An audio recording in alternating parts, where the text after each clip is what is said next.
Close your eyes and let yourself drift back through time, far beyond the pyramids and the first cities, beyond the invention of writing and the dawn of agriculture, back to a world where small bands of humans wandered across vast landscapes under skies unmarked by smoke or light pollution. The air is clean and cold, carrying the scent of pine forests and distant glaciers. Somewhere nearby, a stream tumbles over rocks worn smooth by thousands of years of flowing water. This is the world of our ancestors, the early humans who lived for hundreds of thousands of years before anything we would recognize as civilization existed. What did these people do all day? How did they spend their time when there were no jobs to go to, no screens to stare at, no schedules to keep? The answer might surprise you. For early human life was neither the brutal struggle for survival that some imagine nor the peaceful paradise that others have romanticized. It was something far more interesting, a way of life shaped by millions of years of evolution, perfectly adapted to the environments our ancestors inhabited, and in many ways more balanced and fulfilling than the lives we lead today. Tonight, as you drift toward peaceful sleep, we will explore the daily lives of early humans, from the moment they woke with the sunrise to the time they gathered around fires under star-filled skies. We will discover how they found food and water, how they made tools and built shelters, how they raised children and cared for the elderly, how they played and laughed and loved. Let your breathing slow and your muscles relax as we journey back to the beginning of the human story, to understand how our ancestors actually lived and what their lives can teach us about our own. Fact 1. Early humans actually worked far less than modern people do, spending only about 3 to 5 hours per day on activities necessary for survival, leaving abundant time for rest, socializing, and leisure. This might seem impossible to us, accustomed as we are to 8-hour workdays and the constant pressure to be productive, but studies of modern hunter-gatherer societies confirm this pattern again and again. The Hadza people of Tanzania, the San of the Kalahari, the Tsimane of Bolivia, and numerous other groups who still live by hunting and gathering typically spend only a fraction of their day acquiring food. The reason is simple. Nature, when it has not been depleted by agriculture and industry, is remarkably abundant. A skilled forager can gather enough wild foods in a few hours to feed themselves and their family for the day. A successful hunt, though it might take longer, provides meat that can feed an entire band for days. Our ancestors did not punch time clocks or count billable hours. They worked when they needed to and rested when they did not, following the natural rhythms of their bodies and their environment rather than the artificial schedules imposed by modern economic systems. This is how humans lived for over 95% of our species' existence, and our bodies and minds evolved to thrive under these conditions. Fact 2. The typical day for an early human began with the sunrise, as the growing light filtered through whatever shelter they had slept in, whether a cave, a simple lean-to of branches, or the open sky. Unlike modern humans who often jolt awake to alarm clocks and immediately check their phones, early humans woke gradually, their bodies responding to the natural increase in light that triggered changes in their hormones and brain chemistry.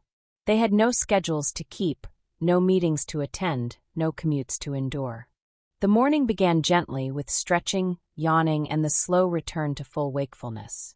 The first activity of the day was usually tending to bodily needs and then gathering around the remains of the previous night's fire, which might still hold glowing embers that could be coaxed back to life with dry kindling and gentle blowing.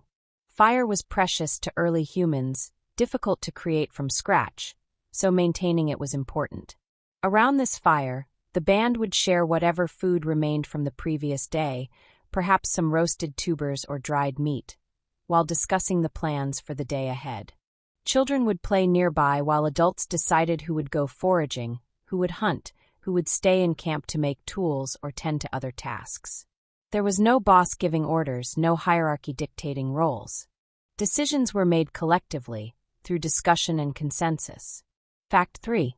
Let yourself relax now into the rhythm of that ancient morning, when time moved slowly and there was no rush to be anywhere. The sun climbs higher, warming the air, and the sounds of the natural world fill your ears, birdsong and rustling leaves, the distant call of animals, the murmur of conversation among your bandmates. This is how mornings were meant to be experienced, without anxiety or hurry, with time to ease into the day and prepare yourself mentally and physically for whatever activities lay ahead.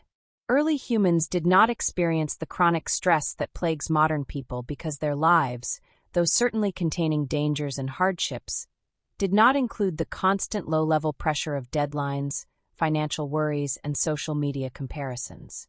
Their stress was acute and immediate: a predator spotted, a storm approaching, a rival band in the territory, and once the threat passed, so did the stress.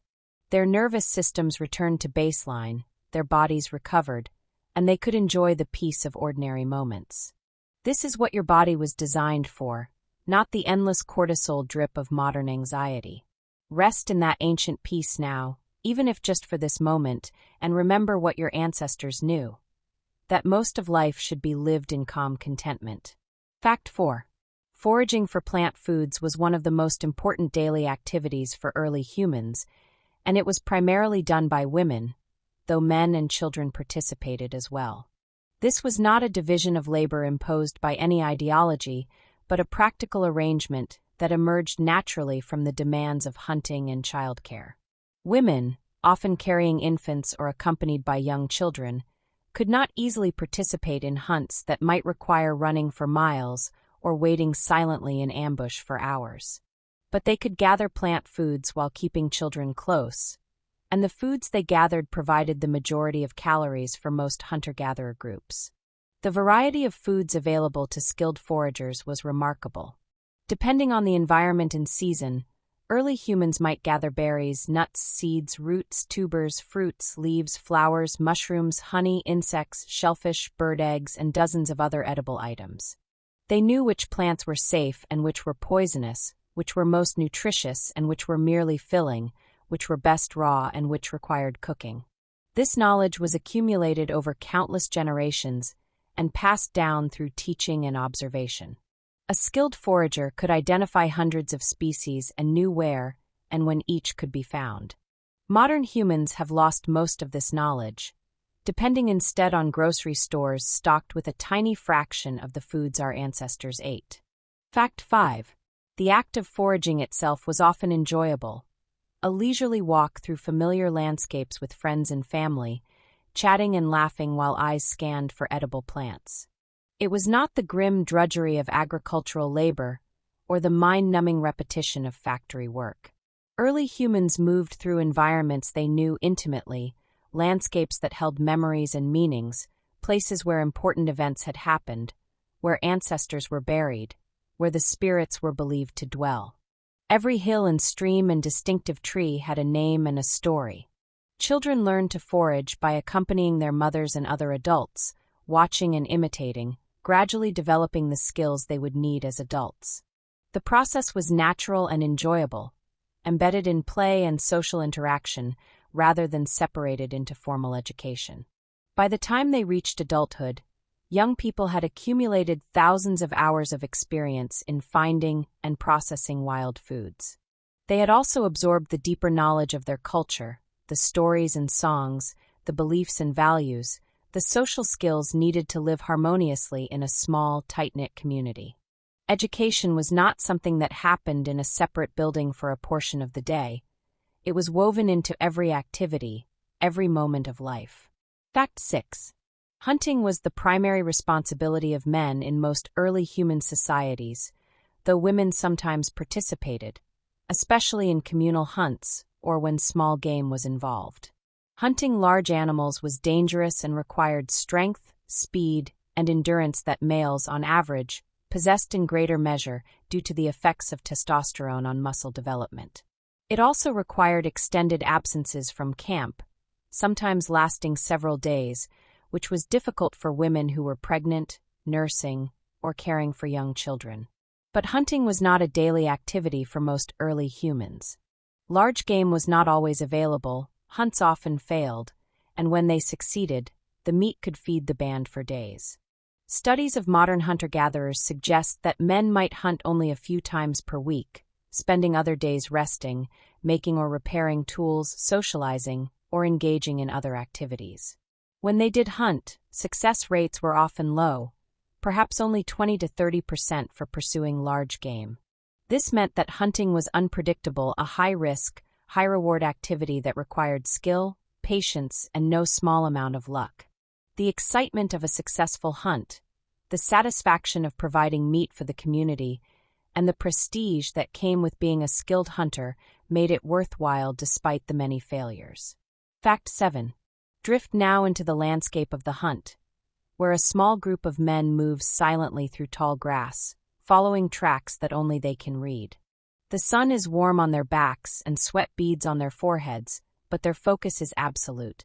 They have been tracking this antelope since early morning, noting the depth of its hoof prints, the freshness of its droppings, the way the grass is bent where it passed. They know this animal as individuals, can distinguish its tracks from those of others in the herd, understand its habits and preferences, can predict where it is likely to go. This is persistence hunting, one of the oldest hunting techniques, in which humans use their unique ability to regulate body temperature through sweating to outlast prey animals that must stop to pant and cool down. Over hours, the hunters slowly close the distance, never letting the animal rest fully, until finally it is too exhausted to flee. This method requires no weapons beyond perhaps a simple spear to deliver the final blow. It requires instead profound knowledge of animal behavior, exceptional tracking skills, and the endurance to keep moving through the heat of the day when most predators are resting. Early humans were not the fastest or strongest predators, but they may have been the most persistent. Fact 8. The tools early humans used for hunting evolved dramatically over hundreds of thousands of years, from simple wooden spears to sophisticated weapons that could kill at a distance. The earliest spears were simply sharpened sticks, hardened in fire to make the point more durable. Later, stone points were attached to wooden shafts, creating weapons that could penetrate the tough hides of large animals. Eventually, our ancestors invented the otlotl or spear thrower, a device that effectively extended the length of the throwing arm and allowed spears to be thrown with much greater force and accuracy. Making these tools was itself a significant activity, requiring skill, patience, and specialized knowledge. A good stone point might take hours to produce, carefully chipping away flakes to create the desired shape and edge. The maker needed to understand the properties of different types of stone, to know which would fracture predictably and which might shatter unpredictably. They needed to master the technique of pressure flaking, using a piece of antler or bone to remove tiny flakes and create a razor-sharp edge. This was technology that took years to learn and a lifetime to master, passed down from generation to generation through teaching and practice. Fact 9. Food sharing was a fundamental feature of early human societies, essential for survival and deeply embedded in social norms and expectations. When hunters returned with meat, it was not theirs alone to keep. The food was distributed throughout the band according to rules that varied from culture to culture, but always ensured that everyone, including those who had not participated in the hunt, received a share. This might seem strange to modern people raised in societies that emphasize individual property rights, but it made perfect sense in the context of early human life. Hunting was unpredictable.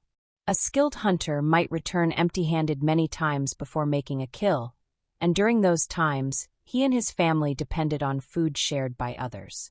The system of obligatory sharing ensured that temporary bad luck did not lead to starvation. It also reinforced social bonds, creating webs of obligation and reciprocity that held the community together. Refusing to share was one of the most serious social offenses in hunter-gatherer societies, leading to gossip, ridicule, and potentially ostracism. Generosity, by contrast, was highly valued and brought prestige and social capital. The most respected members of the community were often not the most successful hunters, but the most generous sharers. Fact 10.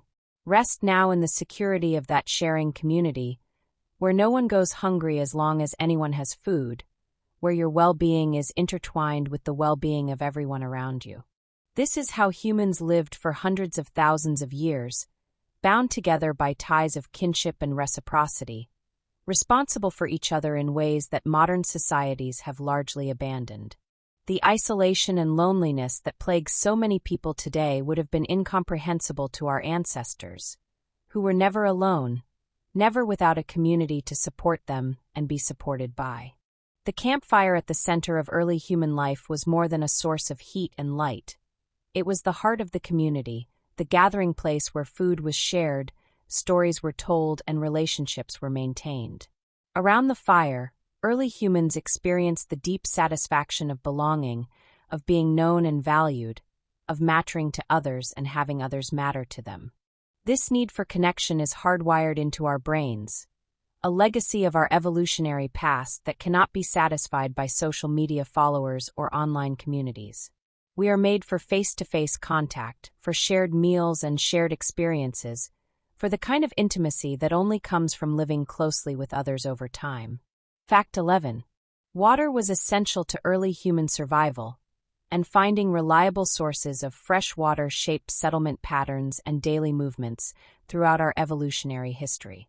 Unlike many animals that can go days without drinking, humans need water regularly, especially in hot climates or during physical activity.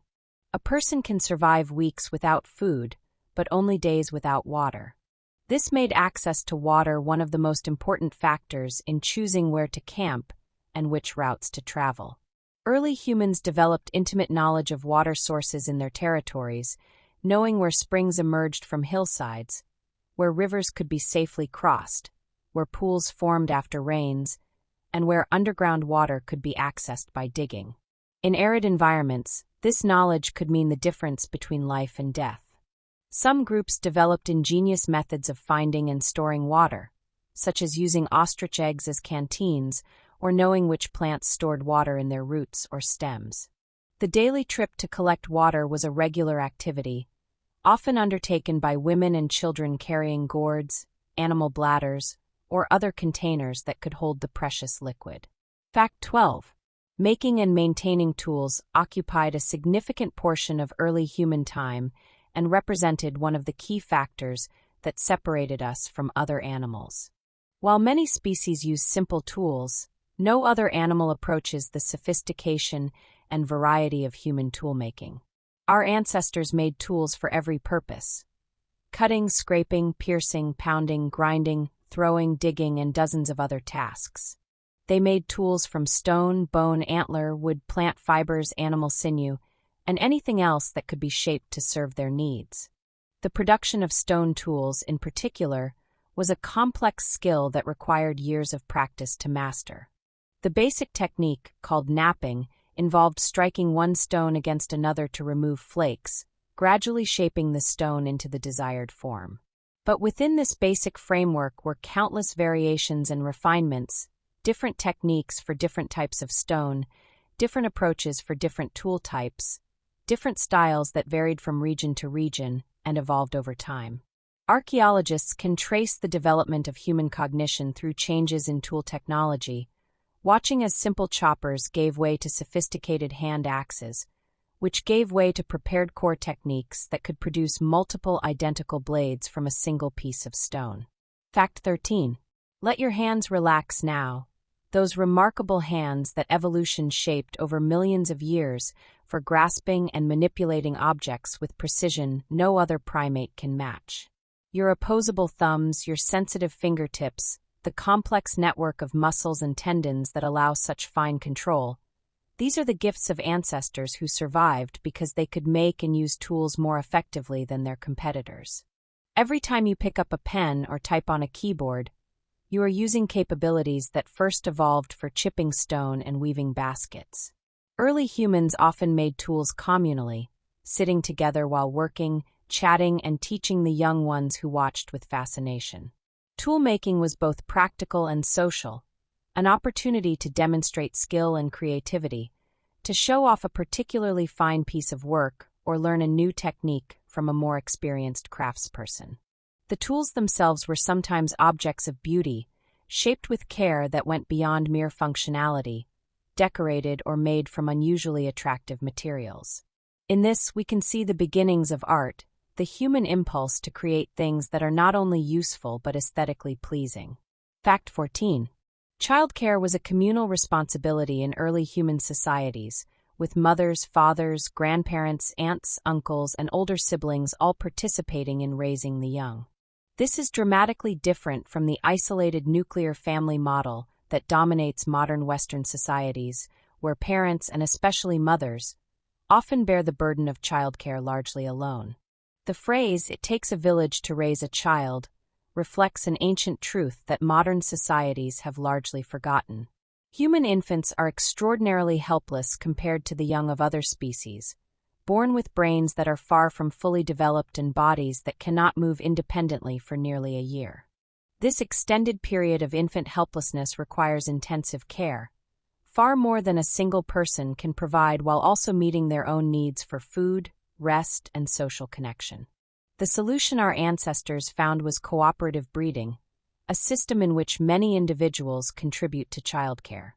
This freed mothers to participate in foraging and other activities, ensured that infants received plenty of stimulation and attention, and created bonds between children and multiple adult caregivers that provided security and resilience. Fact 15. Grandmothers played a particularly important role in early human childcare and may have been crucial to the evolution of human longevity. In most animal species, females die shortly after they lose the ability to reproduce, but human women often live for decades past menopause. This seems puzzling from an evolutionary perspective. Why would natural selection favor survival beyond reproductive age? The answer may be that postmenopausal women contributed so much to the survival of their grandchildren that genes for longevity were favored even though these women could no longer bear children themselves. The grandmother hypothesis suggests that experienced older women who helped gather food and care for grandchildren significantly increased those grandchildren's chances of survival. A grandmother knew which foods were safe and nutritious, how to prepare them, how to care for sick children, how to resolve conflicts, and countless other skills accumulated over decades of life. She could watch children while their mother foraged, carry infants when the band traveled, and provide the endless patience and attention that young children need. In this way, grandmothers made themselves indispensable, their value to the community ensuring their care and protection even as they aged. Fact 16. Children in early human societies enjoyed remarkable freedom compared to children in modern industrialized societies. They were rarely subjected to formal instruction or discipline, instead learning through observation, imitation, and play. Adults treated children with patience and indulgence, rarely punishing them physically and allowing them to make their own decisions about when to eat, sleep, and play. This might seem like permissive parenting by modern standards, but it produced children who were confident, competent, and well-adjusted. The anthropologist Jean Liedloff, who lived with the Yaquana people of Venezuela, described children who never threw tantrums, never whined or complained, and genuinely enjoyed helping adults with work from an early age. She attributed this to what she called the continuum concept, the idea that humans have evolved expectations about how they will be treated in infancy and childhood, and that meeting these expectations produces happy, well-adjusted individuals. Early human children expected to be carried constantly as infants, to sleep with their parents, to be breastfed on demand for several years, and to be surrounded by attentive adults and playmates. When these expectations were met, the foundation was laid for emotional health. Fact 17. Sink now into the comfort of that ancient childhood, when you were never alone, never left to cry in a separate room, never rushed through the stages of development to meet adult expectations.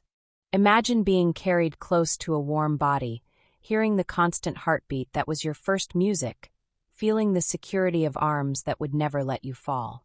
This is how human babies were held for hundreds of thousands of years, and this is what your infant self expected and needed, whether or not it was what you actually received. The contrast between early human childhood and modern childhood is stark and troubling. Modern children spend much of their time in age-segregated institutions, separated from adults engaged in meaningful work, subjected to constant evaluation and comparison. They have less freedom to play, less contact with nature, less time with extended family, and less opportunity to learn through doing. The epidemic of anxiety and depression among young people in industrialized societies may be partly explained by this mismatch between what children evolved to expect and what modern life actually provides. Understanding our evolutionary heritage can help us create childhood environments that better meet children's actual needs. Fact 18. Play was central to early human life, not just for children but for adults as well. Hunter-gatherer societies observed by anthropologists were characterized by frequent laughter, joking, games, music, and dancing. Work and play were not rigidly separated as they are in modern societies. Gathering food might include playful competition to find the best patches. Hunting might involve joking and storytelling during the waiting periods, and tool-making might become a game of skill and creativity. This playfulness served important functions beyond mere entertainment. Play is how young mammals, including humans, develop physical skills, social competence, and cognitive flexibility. Through play, children learn to cooperate and compete, to negotiate and compromise, to win gracefully and lose without despair. They develop strength, coordination, and endurance. They practice skills they will need as adults in safe contexts where mistakes have no serious consequences. Adult play serves similar functions, maintaining physical fitness, strengthening social bonds, and providing opportunities for creativity and self-expression. The decline of play in modern societies for both children and adults may contribute to numerous problems, from obesity to social isolation to the loss of creativity and innovation. Fact 19. Storytelling was one of the most important activities around the evening fire, serving functions that ranged from entertainment to education to spiritual practice. Early humans told stories about the origins of the world and its creatures, about the deeds of ancestors and culture heroes, about the proper way to behave, and the consequences of breaking social rules. These stories encoded vital information in memorable forms, allowing it to be passed down through generations without writing. A story about a hunter who ignored warning signs and was killed by a lion taught children to pay attention to their environment. A story about a woman who refused to share food and was abandoned by her community reinforced the importance of generosity. A story about how the zebra got its stripes, or why the moon waxes and wanes, satisfied curiosity about the natural world while embedding it in a framework of meaning and significance. Stories were not mere entertainment, but the primary means by which culture was transmitted, values were instilled, and identity was formed. To be human was to be part of a story, connected to ancestors through narratives that stretched back to the beginning of time. Fact 20. Let the stories wash over you now like waves on a shore. Ancient tales told in languages long forgotten, around fires that burned out thousands of years ago. Yet somehow the stories survive, encoded in myths and legends that people still tell, embedded in the structures of narrative that shape how we understand our lives.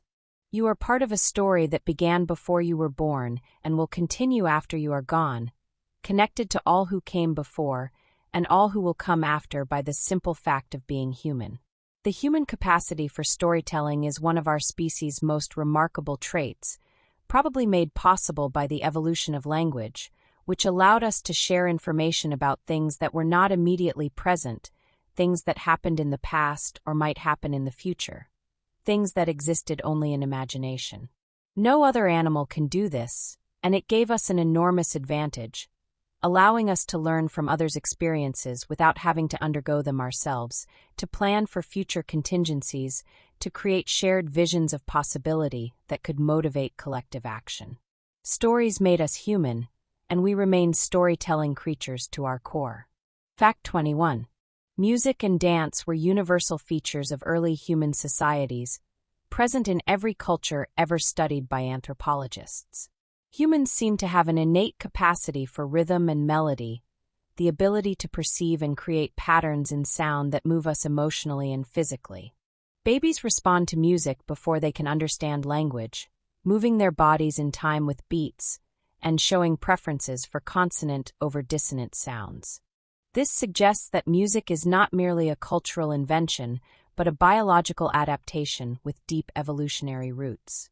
The functions of music in early human societies were many. Music accompanied work, making repetitive tasks more enjoyable and helping coordinate group efforts. Music marked important transitions from childhood to adulthood, from single to married, from life to death. Music was part of religious and healing rituals, believed to have power to communicate with spirits and restore balance to disturbed minds and bodies. And music was simply fun, a source of pleasure that brought people together in shared experience.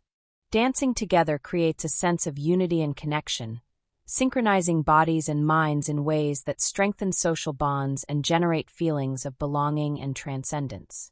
Fact 22. The making of music required instruments, and early humans created these from whatever materials were available. Drums could be made from hollow logs or animal skins stretched over frames. Flutes could be carved from bone or wood, with holes for fingering different notes. Rattles could be made from gourds filled with seeds or stones. Strings could be stretched between the ends of a bow, creating a simple harp. The oldest known musical instruments are bone flutes found in European caves, dating back over 40,000 years, but music almost certainly existed long before these artifacts, using the original instruments of the human voice, clapping hands, and stamping feet. Some researchers believe that music predates language in human evolution, that our ancestors were singing before they were speaking. The coordination of breathing and vocalization required for singing may have laid the groundwork for the more complex coordination required for speech. Music may also have played a role in sexual selection, with more musical individuals attracting more mates, similar to how birdsong functions in many bird species. Whatever its origins, music became central to human life and remains so today. The universal human love of music is a legacy from our earliest ancestors, who sang around fires under stars we still see. Fact 23. Float now on the waves of that ancient music, rhythms beaten on drums made of stretched hide, melodies blown through flutes carved from eagle bones, voices raised in harmonies that echo across valleys and through forests. The fire crackles and sparks rise into the darkness, carrying prayers and dreams toward the listening stars. Bodies move in dance, shadows flickering on cave walls or open ground, the community united in movement and sound. This is what your body was made for, this synchrony with others, this immersion in rhythm and melody, this physical expression of emotion and connection. Modern life offers few opportunities for such experiences, but when they occur at concerts or dance clubs or religious ceremonies, we glimpse something ancient and essential, a mode of being that our ancestors knew well. The longing for such experiences, the power they have over us when we find them, testifies to their importance in our evolutionary heritage. We are musical creatures made for dancing and singing, and something in us withers when these needs go unmet. Fact 24. Sleep in early human societies differed significantly from the sleep patterns typical of modern industrialized societies. Rather than sleeping in one continuous block of 7 to 8 hours, as is now common, our ancestors may have practiced biphasic sleep, dividing their night's rest into 2 distinct periods separated by an interval of wakefulness. Historical records from medieval Europe describe this pattern, with a first sleep beginning shortly after dark, a period of wakefulness in the middle of the night, and a second sleep lasting until dawn. During the wakeful period between first and second sleep, people might pray, meditate, make love, tend the fire, or simply lie quietly in the darkness. This was not insomnia or disturbed sleep, but a natural pattern that humans may have followed for most of our evolutionary history. The invention of artificial lighting, which extended the day well past sunset, may have compressed the 2 sleep periods into one, eliminating the middle-of-the-night wakefulness that our ancestors considered normal. Some researchers believe that modern sleep problems may partly result from this mismatch between our evolved sleep patterns and the artificial light environment we have created. Fact 25. Early humans slept in groups, not in the isolated individual bedrooms that modern people consider normal. This communal sleeping provided warmth, especially important in cold climates or seasons, and safety, as multiple sleepers were more likely to detect danger than a single sleeper alone. It also provided comfort and connection, the reassuring presence of others nearby throughout the vulnerable hours of sleep. Parents slept with their children, partners slept together, and the band as a whole might cluster in a small area even when more space was available. The modern practice of making infants sleep alone in separate rooms would have seemed bizarre and cruel to our ancestors, who never left babies unattended. An infant left alone was an infant in danger, vulnerable to predators, temperature changes, and simple accidents. The human infant's instinct to cry when left alone is an evolutionary adaptation, an alarm that signals danger and summons caregivers.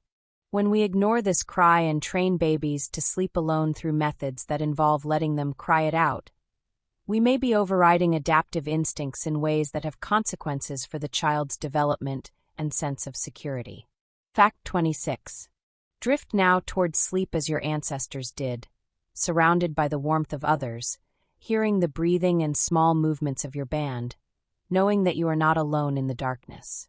The fire has burned down to embers that glow red and orange, casting just enough light to see the outlines of sleeping forms. Outside, the night is full of sounds, insects and night birds, the distant calls of predators on the hunt, the wind moving through leaves. But here, in the circle of the community, you are safe. This sense of safety in sleep is something modern people often lack, living in isolated dwellings, separated even from family members by walls and doors. The epidemic of sleep problems in industrialized societies may be partly due to this unnatural isolation, the deep unease of sleeping alone that our bodies still feel even when our conscious minds insist we are safe. Understanding our evolutionary heritage can help us create sleep environments that better meet our actual needs, whether through co-sleeping with family, keeping pets in the bedroom, or simply recognizing that feeling vulnerable at night is normal, not pathological. Fact 27. The shelters early humans used varied enormously depending on climate, available materials, and how long they planned to stay in one place. In mild climates, little shelter might be needed beyond shade during the heat of the day and perhaps a windbreak at night. In colder regions, more substantial structures were necessary, ranging from simple lean-tos and brush shelters to sophisticated dwellings like the igloos of Arctic peoples or the animal skin tents of plains hunters. Caves were used when available and offered significant advantages. They maintained relatively stable temperatures, protected against rain and wind, and provided ready-made defensive positions. But caves are rare, and most early humans spent most of their time in the open or in structures they built themselves. These structures were typically simple, able to be constructed quickly from locally available materials, and easily abandoned when the group moved on. Early humans were not sedentary. They followed game, tracked the seasonal availability of plant foods, and moved to new areas when local resources were depleted. Permanent homes would have been impractical for this mobile lifestyle. Fact 28. Fire was perhaps the most important technology our ancestors developed, transforming nearly every aspect of early human life. Fire provided warmth, extending human habitation into colder climates and allowing survival through harsh winters. Fire provided light, extending the usable hours of the day and creating a gathering space for social activities in the evening. Fire provided protection, as most predators feared flames and would not approach a campfire. Fire transformed food, making meat safer to eat and plant foods more digestible, effectively expanding the range of foods humans could exploit. The control of fire may have driven human evolution itself. Cooking food breaks down tough fibers and destroys toxins, making more calories available for less chewing and less digestive work. This may have allowed our ancestors' guts to shrink while their brains grew, as the energy saved by more efficient digestion could be redirected to the metabolically expensive brain. The social gatherings around fire may have driven the development of language and storytelling. The technology of fire-making may have been one of the first specialized skills passed down through teaching. In short, fire made us human, and we remain fire-using creatures even though we no longer need flames for warmth or cooking. Fact 29. Rest in the glow of that ancient fire, the companion of humanity through countless generations. Flames dance and flicker, never quite the same from moment to moment, endlessly fascinating. Shadows move on the faces of those gathered round, giving them a mysterious, almost otherworldly appearance. Sparks rise on currents of hot air, swirling upward to join the stars. The smell of wood smoke is the smell of home, of safety, of community, one of the oldest smells humans know. Modern people rarely experience true fire, the living presence of flame that was constant companion to our ancestors. We heat our homes with invisible processes, cook our food in sterile appliances, light our rooms with cold electric bulbs. Something is lost in this, some connection to our past, and to the elemental forces that sustained us. Perhaps this is why campfires retain their magic even for those who have spent their whole lives in cities, why candles are lit for ritual and romance, why the gas fireplace remains popular even when it serves no practical purpose. The fire speaks to something deep within us, a memory of a million years of flickering flames. Fact 30. Social relationships were the fabric of early human life, more important than any tool or technology, the true foundation of human survival and success. Humans are social animals to a degree matched by few other species, capable of cooperating in large groups, maintaining relationships with dozens or even hundreds of individuals, and creating complex social structures based on kinship, friendship, and reciprocal obligation. This sociality is not just pleasant, it was essential for survival in the environments where humans evolved. A lone human in the ancestral environment was almost certainly a dead human, vulnerable to predators, unable to hunt large game alone, lacking the support needed during illness, injury, or the demands of childbirth and infant care. Even the most skilled and capable individual needed others, not occasionally but constantly. This is why our brains evolved such sophisticated social capabilities. The ability to recognize faces, to read emotions, to track relationships, to remember who did what to whom, to detect cheaters and identify trustworthy partners. These abilities consume a large portion of our brain's processing power, because social success was literally a matter of life and death for our ancestors. Fact 31. Early human bands were typically composed of 20 to 50 individuals, small enough that everyone knew everyone else intimately, large enough to provide the labor force needed for survival and defense. These bands were not fixed units but fluid networks, with individuals moving between groups through marriage, visiting, or conflict. Several related bands might come together periodically for ceremonies, trade, or mate finding, forming larger tribal gatherings of several hundred people who shared a common language and culture. The small size of early human groups meant that social relationships were characterized by face-to-face interaction and long-term continuity. You grew up with the same people you would live and die with, knew their personalities and histories in detail, and were known equally well by them. Privacy as modern people understand it did not exist. Your life was lived under the constant observation of others, which constrained behavior but also provided security and support. This is very different from modern urban life, where most interactions are with strangers or acquaintances, where relationships are often shallow and transient, where privacy is jealously guarded but loneliness is epidemic. Fact 32. Sink into the comfort of belonging now, the warmth of being surrounded by people who have known you since birth, who know your strengths and weaknesses, your hopes and fears, who have seen you at your best and worst and accept you anyway. This is the social environment humans evolved in, the community our social brains were designed to navigate, the web of relationships that gave meaning and purpose to our ancestors' lives. Modern life offers many advantages our ancestors could not have imagined, but it has not solved the problem of belonging. Despite our crowded cities and constant connectivity, loneliness has reached epidemic proportions. We have more ways to communicate than ever before, but often feel less connected than our ancestors did. The reason may be that our social needs were shaped by hundreds of thousands of years of living in small, stable, face-to-face communities, and no amount of technology can fully substitute for this kind of deep, embodied connection. Understanding our evolutionary heritage can help us recognize what we truly need. Not more contacts, but deeper relationships. Not more information, but more presence. Not more efficiency, but more belonging. Fact 33.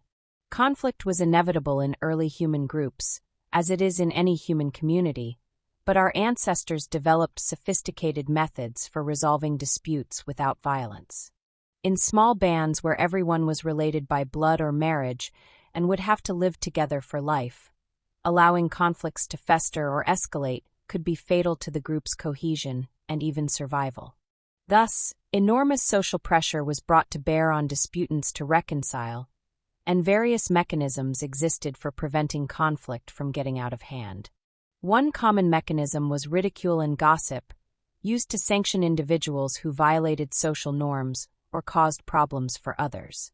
Being mocked by the entire community was a powerful deterrent to bad behavior. Another mechanism was mediation by respected elders or other third parties who helped disputants find common ground. Gift-giving could repair damaged relationships by demonstrating goodwill and creating new obligations. In extreme cases, one party to a dispute might leave the band temporarily or permanently, defusing the tension by creating physical distance. Actual violence between band members was rare, and when it occurred often resulted in serious social consequences for the aggressor, including ostracism or death. Fact 34. Warfare, in the sense of organized group violence against other groups, did exist among early humans, though its frequency and intensity are debated by scholars. Some evidence suggests that lethal violence between groups was common, with significant portions of male deaths resulting from warfare. Other evidence suggests that violence was relatively rare, with peaceful relations between groups being the norm. The truth probably varied greatly depending on place and time, with warfare being more common in some environments and cultures than others. What seems clear is that early humans had the capacity for both extreme violence and remarkable peacemaking. We are not purely violent or purely peaceful by nature, but flexible, responding to circumstances in ways that maximize our survival and reproduction. In environments where resources were abundant and population densities were low, there was little reason for warfare and much to lose from it. In environments where resources were scarce or where different groups competed for the same territories, violence might become a rational strategy, at least from the perspective of evolutionary fitness, if not from an ethical standpoint. Fact 35. Let peace settle over you now. The peace that is also our heritage, perhaps more ancient and more fundamental than our capacity for violence. Whatever violence occurred among our ancestors, the baseline of their lives was cooperation, sharing, and mutual support. They could not have survived otherwise. The vision of early humans as constantly at war, every man's hand raised against every other, is a myth that serves ideological purposes but has little support in evidence. Humans are capable of terrible violence, yes, but also of remarkable kindness, and both tendencies are written into our nature. The lesson for modern times may be that peace is possible but not inevitable, that our nature does not doom us to war, but neither does it guarantee harmony. We have choices, individually and collectively, about which aspects of our nature we cultivate and which we suppress. Understanding our evolutionary heritage can help us make better choices, recognizing the conditions that tend to produce cooperation and those that tend to produce conflict. We are not prisoners of our genes, but we are not free from them either. Wisdom lies in working with our nature rather than against it. Fact 36. Religion and spirituality were universal features of early human cultures, present in every society ever studied, suggesting deep evolutionary roots. Early humans lived in a world filled with powers greater than themselves. The sun that gave warmth and light, the rain that brought water, the animals they hunted, the plants they gathered, the mysterious forces of birth, death, and disease. Making sense of these powers and finding ways to relate to them was essential for psychological and social functioning. Animism, the belief that spirits inhabit all things, was probably the earliest form of religion. Early humans saw the world as alive with intentional beings, seeing agency where we now see mechanical processes. This was not primitive stupidity, but a reasonable response to the observable world. If you see a bush move and there might be a lion behind it, it is safer to assume there is a lion than to assume it was just the wind. Our ancestors were pattern seekers and agency detectors because these traits helped them survive, and this tendency naturally extended to seeing agency and intention throughout the natural world. Fact 37. Shamans or similar religious specialists existed in many early human societies, individuals who claimed special abilities to communicate with spirits, heal the sick, find lost objects, influence weather, and perform other supernatural feats. These individuals typically achieved their status through experiences that set them apart, such as surviving a serious illness, experiencing vivid visions or dreams, or displaying unusual psychological states. Their role was to mediate between the everyday world and the spirit world, serving the community's religious needs. The techniques shamans used to access altered states of consciousness included rhythmic drumming, dancing, fasting, sleep deprivation, and the ingestion of psychoactive plants. In these altered states, shamans reported journeys to other realms, encounters with spirits and ancestors, and the acquisition of knowledge or power not available through ordinary means. Whether these experiences were mere hallucinations or genuine glimpses of another reality is a question that science cannot definitively answer. What is clear is that such experiences felt profoundly meaningful to those who had them and played important roles in the cultures that valued them. Fact 38. Drift now into the liminal space between waking and sleeping, the threshold that shamans crossed in their journeys to other worlds. Your breathing deepens, your muscles relax, and the boundaries of your everyday self begin to soften. Perhaps there are things to be known that cannot be reached through ordinary consciousness, truths that reveal themselves only when we step outside our habitual ways of perceiving and thinking. Or perhaps the value of such experiences lies not in their truth, but in their power to refresh and transform us, to break up the patterns of ordinary life and open us to new possibilities. Whatever you believe about the ultimate nature of reality, the human need for meaning and transcendence is real and powerful. Our ancestors addressed this need through religion and ritual, through art and story, through practices that connected them to something larger than themselves. Modern secular society often leaves this need unmet, offering material abundance but spiritual emptiness. Understanding our evolutionary heritage can help us recognize that we are meaning-seeking creatures who need more than food and shelter to thrive. We need purpose, connection, and experiences that take us beyond the boundaries of ordinary consciousness. Fact 39. Art appeared early in human history, with the oldest known examples dating back over 100,000 years. These include ochre stones ground to produce red pigment, perforated shells that may have been strung as beads, and incised lines on bone and stone that may represent the first abstract designs. By 40,000 years ago, humans were creating sophisticated cave paintings, carved figurines, and decorated objects of stunning beauty and sophistication. The impulse to create art seems to be deeply human, present in every culture, and probably in every individual to some degree. Children draw and paint without being taught. Adults decorate their bodies and surroundings. Even societies at the edge of survival devote time and resources to aesthetic pursuits. Why this should be so is not entirely clear, but several evolutionary explanations have been proposed. Art may have served as a signal of fitness, demonstrating the maker's skill, creativity, and surplus resources. It may have strengthened group identity and social bonds. It may have been a byproduct of other adaptive traits like language and pattern recognition. Whatever its origins, art has become central to human experience, a source of meaning, pleasure, and connection. Fact 40.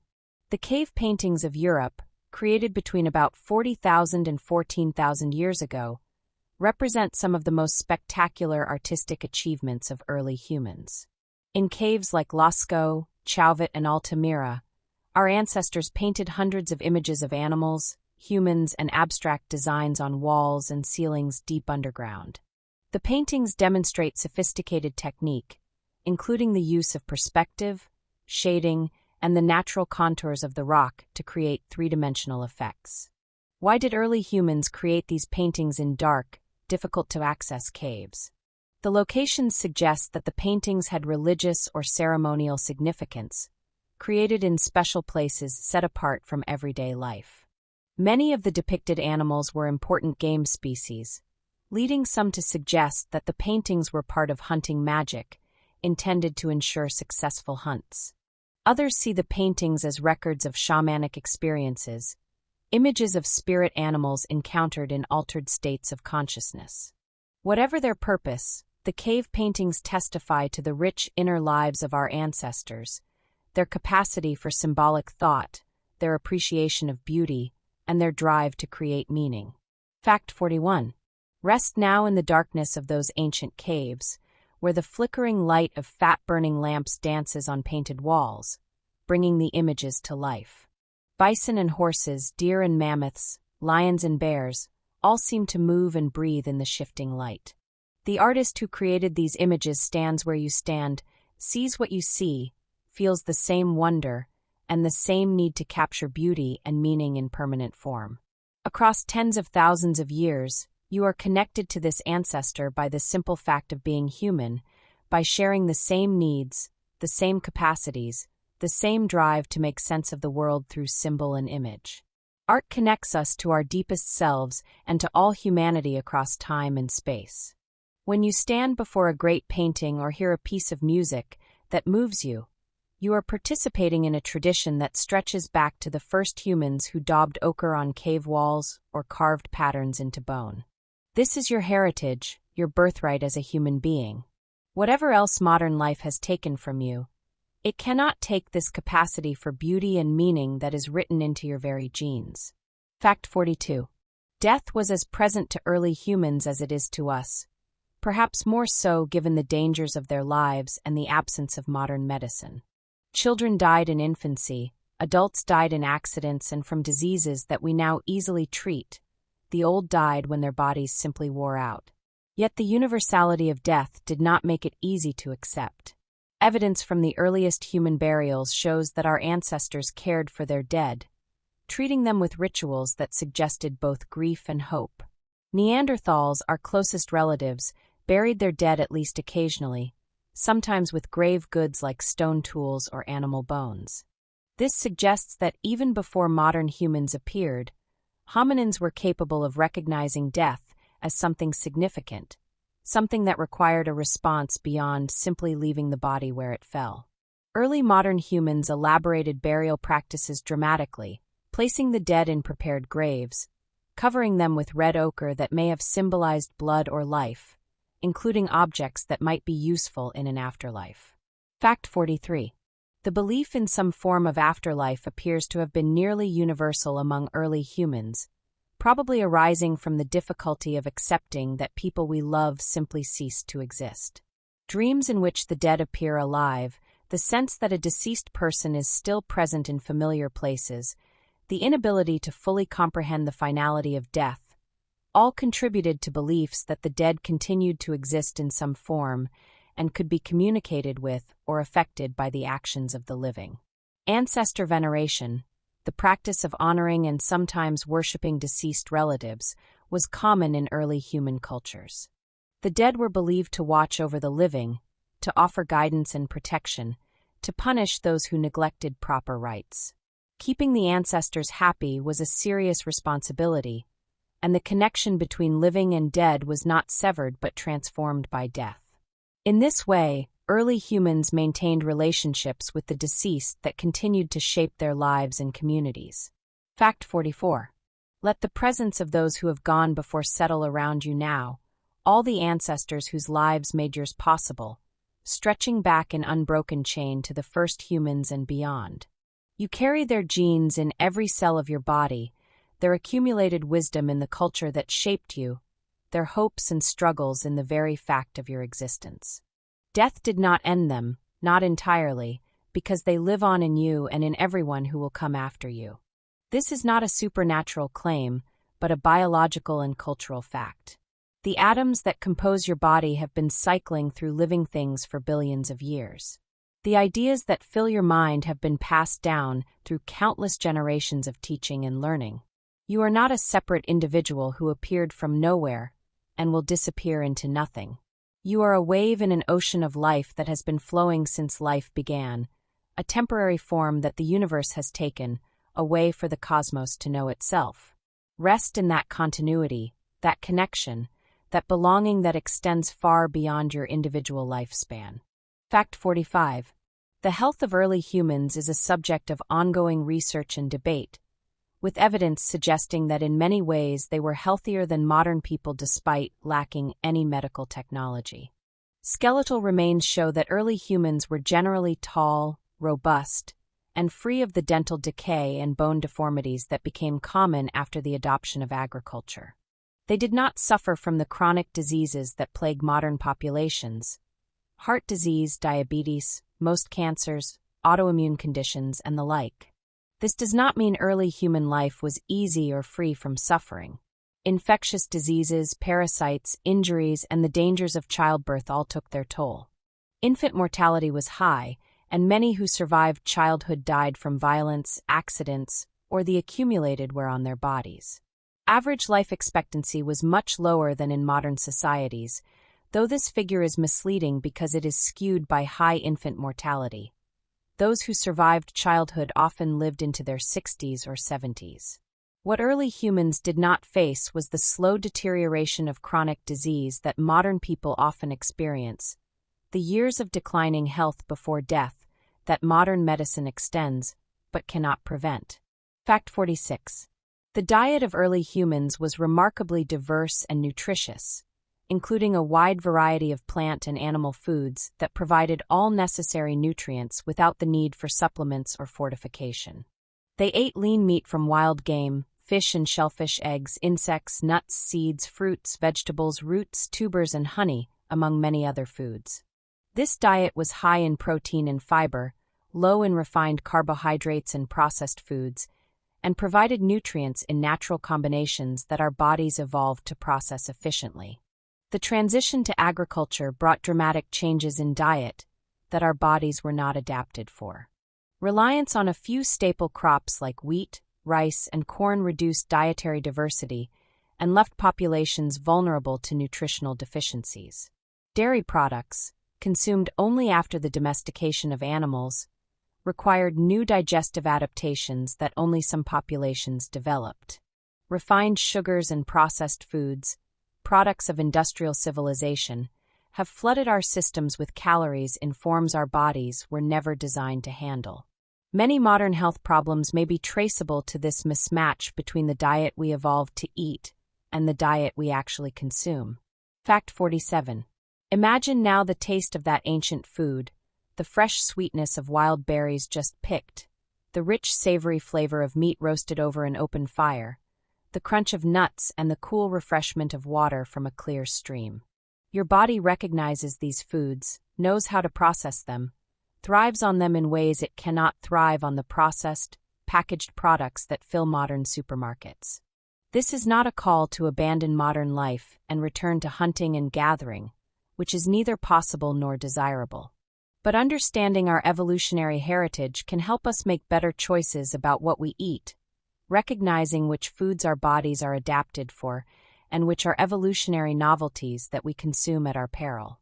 The growing movement toward whole foods, ancestral diets, and traditional food preparation reflects a dawning awareness that nutrition is not just about calories and nutrients, but about eating in ways that align with our biological nature. Fact 48. Physical activity was constant and varied in early human life, utterly unlike the sedentary existence that most modern people lead. Our ancestors walked miles every day in search of food and water, carried heavy loads, climbed trees, dug for roots, ran from predators, and chased prey. Their bodies were strong and capable, their cardiovascular systems efficient, their muscles and bones dense from constant use. The human body evolved for movement, and it begins to deteriorate when movement is withheld. The diseases of modern civilization, including obesity, heart disease, type 2 diabetes, osteoporosis, and many forms of cancer, are strongly associated with physical inactivity. Exercise can prevent or reverse many of these conditions, not because it adds something our bodies need, but because it provides something our bodies expect. We are not designed to sit in chairs for hours at a time, to travel in vehicles rather than on foot, to let machines do work our muscles should be doing. Understanding our evolutionary heritage can motivate us to move more, to recover the physical vitality that is our birthright. Fact 49. Rest your body now, letting your muscles relax completely, feeling the support of whatever surface holds you. Tomorrow there will be time for movement, for using your body as it was designed to be used. But now is the time for rest, which is also part of our evolutionary heritage, the necessary complement to activity. Early humans worked hard when they worked, but they also rested without guilt, taking time to recover and restore themselves.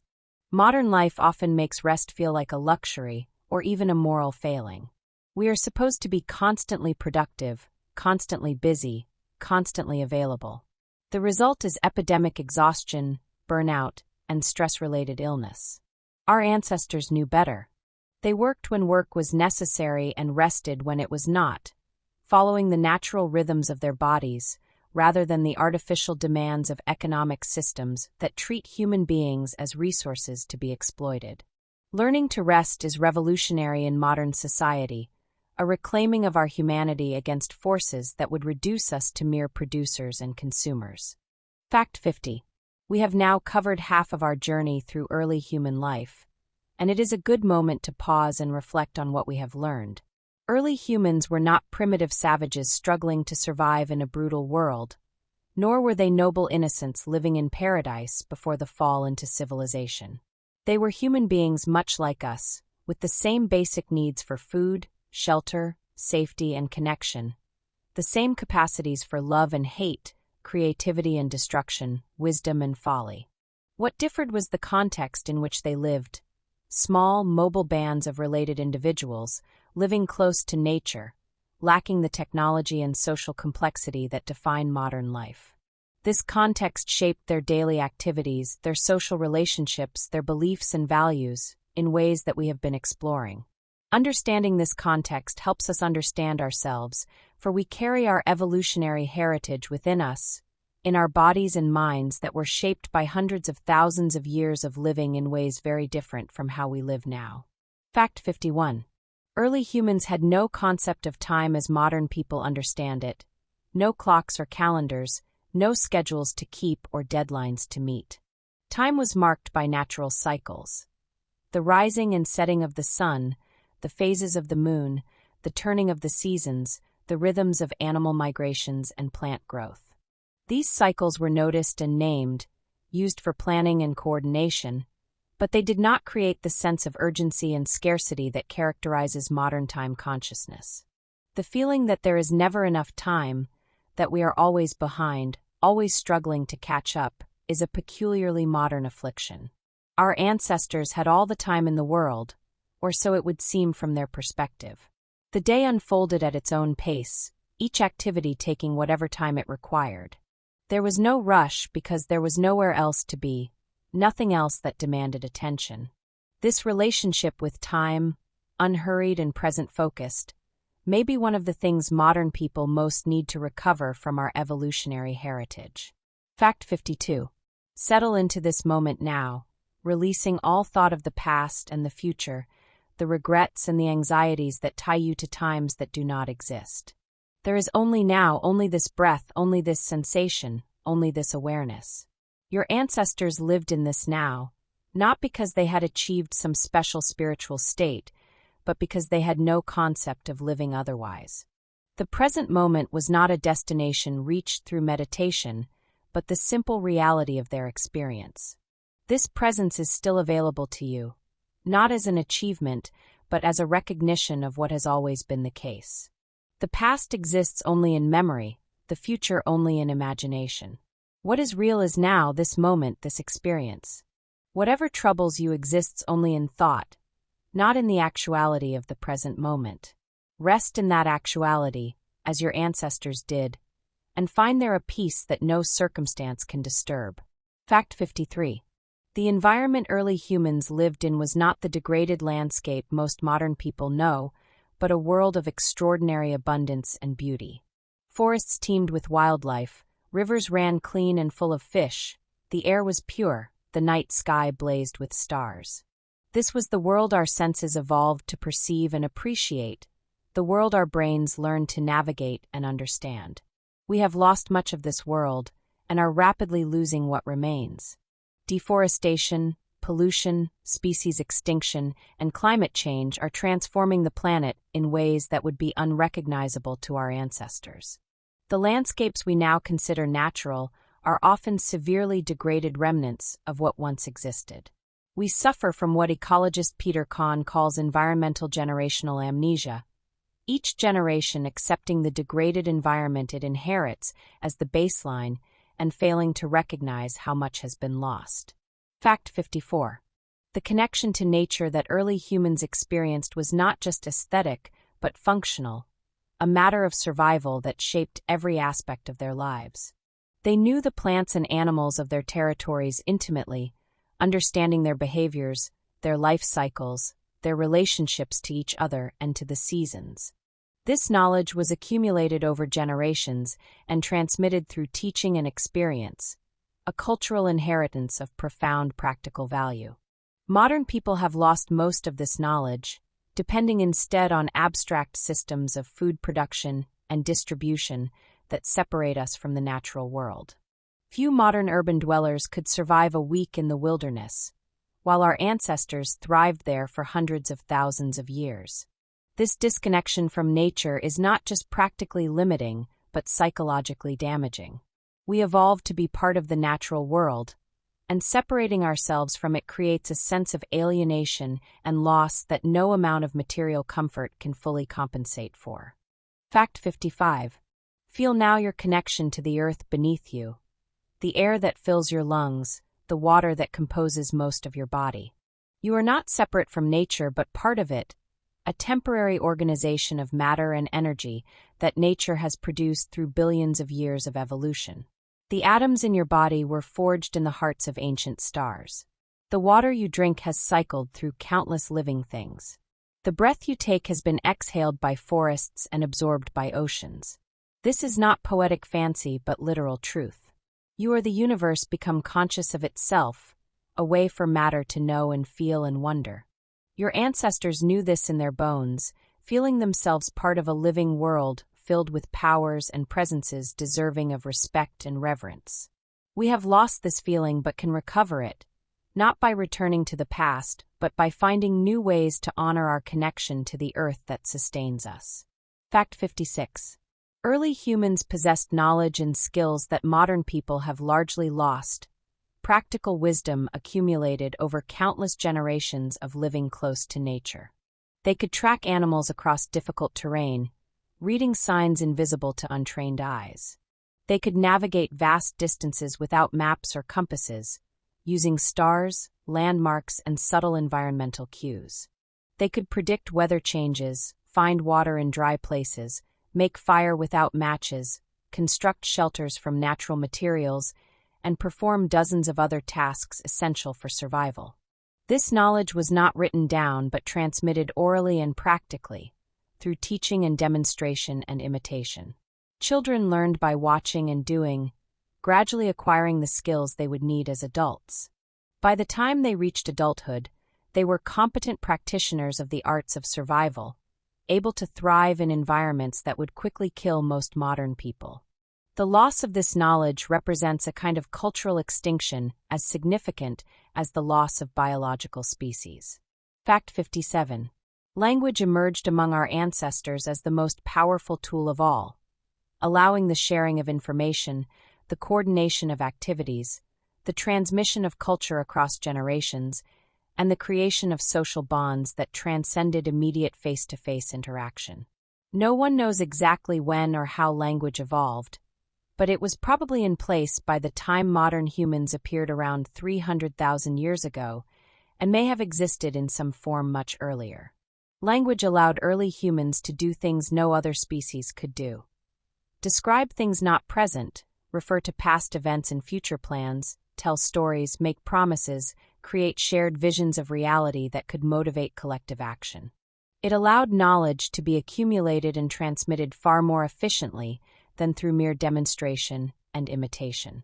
It created new possibilities for social complexity, enabling relationships to be maintained across distance and time. Language was not just a tool our ancestors used, but a force that shaped their minds and societies in profound ways. Fact 58. The languages early humans spoke are lost to us, leaving no records in the absence of writing. But all human languages share certain features that suggest a common origin and common constraints.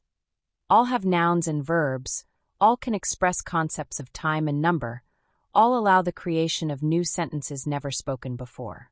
These universals suggest that language is not simply a cultural invention, but a biological capacity built into the human brain by evolution. Children learn language with remarkable speed and ease, without formal instruction, in any culture and any language. They pass through predictable stages of babbling, first words, two-word combinations, and increasingly complex grammar, regardless of the specific language they are learning. This suggests that the capacity for language is innate, a gift of evolution that unfolds naturally given appropriate exposure to language during childhood. We are language-using creatures by nature, designed to communicate through this extraordinary medium. Fact 59. Let words fade now, settling into the silence that underlies all speech. Before language, there was experience. Before naming, there was knowing. Your ancestors lived in this wordless awareness for millions of years before language evolved, perceiving and responding to their world without the filter of conceptual thought. This capacity for direct experience has not been lost, only obscured by the constant chatter of the thinking mind. In moments of great beauty or danger, the thinking mind falls silent and we perceive directly, without the intermediary of words. Athletes describe being in the zone. Artists describe flow states, meditators describe awareness without thought. These experiences are not mystical achievements but natural capacities, available to everyone, constituting perhaps the deepest layer of our evolutionary heritage. Rest now in that wordless awareness, letting thoughts arise and pass without grasping or rejecting, simply being. Fact 60. The transition from the life of early humans to the life of modern humans did not happen overnight, but unfolded over thousands of years, beginning with the adoption of agriculture about 12,000 years ago. Agriculture allowed human populations to grow far beyond what hunting and gathering could support, enabling the development of cities, states, writing, and all the complexity of civilization. But it also brought costs that are only now becoming fully apparent. Agricultural life was harder in many ways than the life of hunter-gatherers. Farmers worked longer hours than foragers, were more vulnerable to famine when crops failed, suffered more from infectious diseases that spread easily in dense populations and from contact with domestic animals. Skeletons from early agricultural societies show signs of malnutrition, stunted growth, and tooth decay absent from earlier populations. Social inequality emerged as some accumulated more land and resources than others, creating classes of rulers and ruled unknown in egalitarian foraging bands. These changes happened gradually, imperceptibly to those living through them, yet they transformed human life in fundamental ways. Fact 61. The Neolithic Revolution, as the transition to agriculture is called, happened independently in several parts of the world between about 12,000 and 5,000 years ago. In the Fertile Crescent of the Middle East, people domesticated wheat, barley, lentils, sheep, goats, pigs, and cattle. In China, rice and millet were domesticated, along with pigs and chickens. In Mesoamerica, maize, beans, and squash became staples. In Africa, sorghum and yams. Each center of domestication developed its own combination of crops and animals, suited to local conditions. Why agriculture was adopted remains somewhat mysterious. Life as hunter-gatherers was in many ways preferable, with less work, more varied diet, and greater equality. Some scholars suggest that population pressure forced people to adopt agriculture when hunting and gathering could no longer support growing numbers. Others point to climate changes at the end of the last ice age that made agriculture more viable. Still others suggest that agriculture was originally pursued for luxury or ritual purposes, such as brewing beer for feasts, and only gradually became a primary food source. Whatever the cause, once agriculture took hold, there was no going back, as growing populations became dependent on the higher but less reliable yields of farming. Fact 62. Drift now through the millennia of transformation, as forests were cleared for fields and wild animals gave way to herds of domestic livestock. Villages grew into towns, towns into cities, cities into the centers of empires that rose and fell across the centuries. Humans multiplied until they covered the earth, reshaping every landscape, exploiting every resource, developing technologies of ever-increasing power. The world of our early ancestors, the wild world that shaped our bodies and minds, retreated year by year until only scattered remnants remained. This is the world you were born into, this transformed planet dominated by one species that has forgotten what it means to be part of nature. You live in the aftermath of the agricultural revolution, surrounded by its benefits and burdened by its costs. You cannot return to the life of your early ancestors, nor would you want to give up the genuine goods that civilization has produced. But you can remember where you came from, honor the heritage that shaped you, and perhaps find ways to incorporate some ancestral wisdom into modern life. Fact 63. Modern hunter-gatherer societies, though now existing only in marginal environments where agriculture is impractical, offer windows into the lives of our ancestors. The San people of the Kalahari, the Hadza of Tanzania, the Aboriginal Australians, the Inuit of the Arctic, the Piraha of the Amazon, and others live or recently lived by hunting and gathering, following patterns of life that have much in common with those of early humans. Studying these societies has provided much of what we know about ancestral lifeways. These studies reveal both commonalities and diversity. All hunter-gatherer societies share certain features: small band sizes, egalitarian social structures, frequent sharing of food, high levels of mobility, intimate knowledge of local environments. But they also differ in many ways, adapted to the specific challenges and opportunities of their particular habitats. What this tells us is that there is no single way early humans lived, no uniform ancestral pattern to which we should return. Human adaptability was our ancestors' greatest strength, allowing them to thrive in environments from Arctic ice to tropical rainforest. Fact 64. The future of our species is uncertain, poised between possibilities of unprecedented flourishing and risks of catastrophic collapse. The same capacities that allowed our ancestors to spread across the globe and dominate the Earth now threaten to destroy the ecological systems that sustain us. Climate change, biodiversity loss, resource depletion, and the proliferation of weapons of mass destruction pose existential risks that our ancestors never faced. Yet we also possess capacities for cooperation, innovation, and foresight that could allow us to navigate these challenges successfully. We can learn from the mistakes of the past and imagine better futures. We can develop technologies that work with nature rather than against it. We can create social systems that distribute benefits more fairly and manage common resources more sustainably. The question is whether we will use these capacities wisely or continue on paths that lead to disaster. Fact 65. What can the lives of early humans teach us about how to live today? Not that we should abandon civilization and return to hunting and gathering, which is neither possible nor desirable for most people, but perhaps that we should value the things our ancestors valued: community, connection, time in nature, meaningful work, adequate rest, physical activity, whole foods, face-to-face relationships, stories and songs, the satisfaction of competence, the security of belonging. These are not luxuries but necessities, requirements for human flourishing that our bodies and minds evolved to need. Modern life often fails to provide them, substituting material abundance for genuine well-being. Understanding our evolutionary heritage can help us recognize what we truly need and make choices that better align with our nature. Not a rejection of modernity, but a critical engagement with it, taking the genuine goods it offers while refusing the false satisfactions it peddles. Fact 66. Rest now in this understanding, letting it settle into your bones. You are an animal, a member of the species Homo sapiens, shaped by millions of years of evolution to live in ways very different from how you actually live. This mismatch between your nature and your circumstances causes much of the suffering you experience.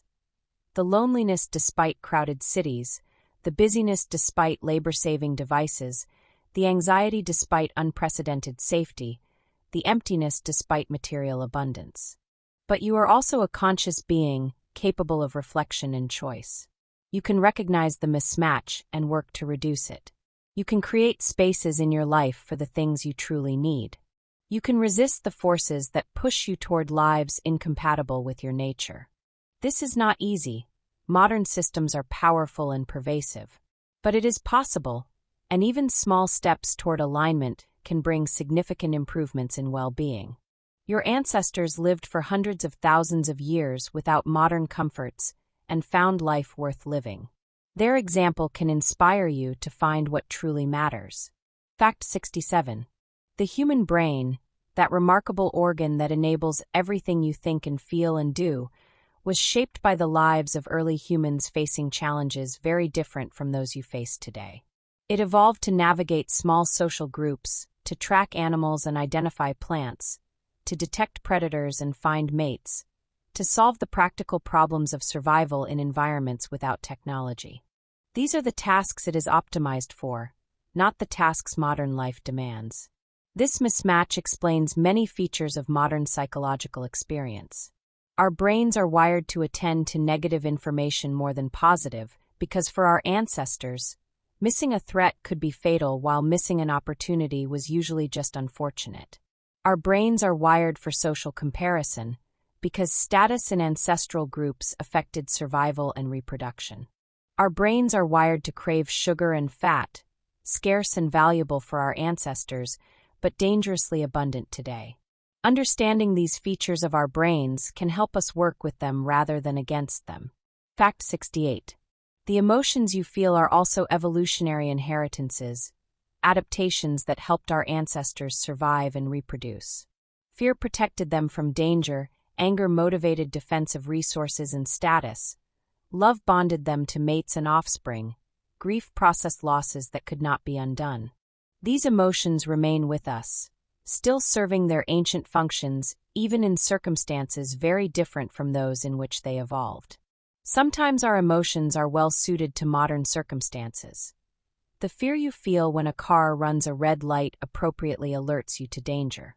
Sometimes they are not. The anxiety you feel before a public presentation responds to a social evaluation that cannot physically harm you. Learning to distinguish between appropriate and outdated emotional responses is part of the task of living well in the modern world. Your emotions are not enemies to be suppressed, but guides to be interpreted wisely, ancient messengers carrying information that may or may not be relevant to current circumstances. Fact 69. Let your emotions settle now, letting go of whatever residue of the day's feelings remains in your body. The fears that made sense when predators prowled outside the camp can relax in the safety of modern shelter. The social anxieties that evolved to maintain standing in the band can ease in this moment of solitude. Whatever anger or sadness you carry can be acknowledged and released, not denied but not indulged either. This is what sleep is for, among other things. The processing and integration of emotional experience, the restoration of equilibrium disturbed by the day's events. While you sleep, your brain will replay and reorganize the experiences of the day, strengthening some memories and weakening others, finding patterns and meanings that escaped conscious notice. Trust this process, which has served your kind for millions of years. Let sleep do its ancient work of healing and renewal. Fact 70. Memory in early human societies worked differently than memory in modern literate societies. Without writing, all knowledge had to be stored in human minds and transmitted through human voices. This required techniques of memorization that have largely been lost. The use of rhythm and rhyme, of vivid imagery and narrative structure, of physical locations as memory aids. Oral cultures were capable of preserving vast amounts of information with remarkable accuracy over many generations. The invention of writing changed human memory profoundly, allowing information to be stored externally and retrieved without the need for human memorizers. This extended the amount of knowledge that could be accumulated and accessed, but also atrophied the memory capacities that oral cultures had developed. Modern people typically have poor memories compared to people from oral cultures, relying on written and now digital records to store information we cannot be bothered to remember. Something has been gained in this transition, but something has also been lost. Fact 71. Identity in early human societies was primarily collective rather than individual. You were defined by your relationships, son or daughter of, member of such and such band belonging to this or that territory. Personal identity as modern people understand it, the unique self with its individual characteristics and life history, was less developed or differently structured. The boundaries between self and community were more permeable, the sense of being a separate individual less pronounced. This does not mean early humans lacked individuality. Within any group, each person had distinctive characteristics and was known as a unique individual by those who lived with them. But the framework for understanding oneself emphasized connection and belonging rather than separation and independence. The modern emphasis on individual identity, on finding yourself and expressing your authentic self, would have seemed strange to people whose identities were so thoroughly embedded in community. Fact 72. Dissolve now into that larger identity, feeling yourself part of the community of all humans, connected by genes and culture to everyone who has ever lived. You are not alone. You have never been alone. Even in your most isolated moments, you carry within you the accumulated experience of countless ancestors, their wisdom embedded in your instincts and intuitions, their hopes and struggles continued in your existence. This is the deepest belonging, not to any particular group, but to the human family itself, and beyond that to all living things, and beyond that to the universe from which all things emerge. Early humans intuited this belonging and expressed it in their religions and rituals. Modern people have largely lost this intuition, feeling themselves isolated monads in an indifferent cosmos. But the belonging remains, waiting to be recognized, offering comfort and meaning to those who can perceive it. Fact 73. Sex and reproduction were central concerns of early human life. As they are for all living things, the imperative of gene transmission shaping behavior in countless ways. Mating patterns among early humans were probably diverse, ranging from relatively monogamous pair bonds to more promiscuous arrangements, varying with circumstances and individual temperaments. Evidence from comparative biology, anthropology, and our own anatomy suggests that humans evolved neither for strict monogamy nor for unlimited promiscuity, but for something in between. Children were valuable in early human societies, providing labor, care for aging parents, and genetic immortality. But the demands of raising children in environments without modern support systems were intense, typically requiring cooperation between parents and extended family. This may have favored pair bonding, at least during the years when children were young and most dependent. At the same time, occasional extra pair mating may have provided genetic diversity and insurance against the failure of primary partnerships. Fact 74. Pregnancy and childbirth were dangerous for early human women, lacking the medical interventions that save lives in modern societies. Many women died in childbirth or from complications following delivery. Many infants died in the first year of life, unable to survive the infectious diseases, accidents, and nutritional challenges that threatened them. The grief of losing children was common and deep, a sorrow that bound together those who experienced it. Despite these dangers, women continued to bear children because this is what evolution shaped them to do. Because children brought joy as well as sorrow, because community survival depended on reproduction. Childbirth was attended by experienced women who served as midwives, offering what assistance they could. Newborns were welcomed into the community through rituals that acknowledged their arrival and their vulnerability.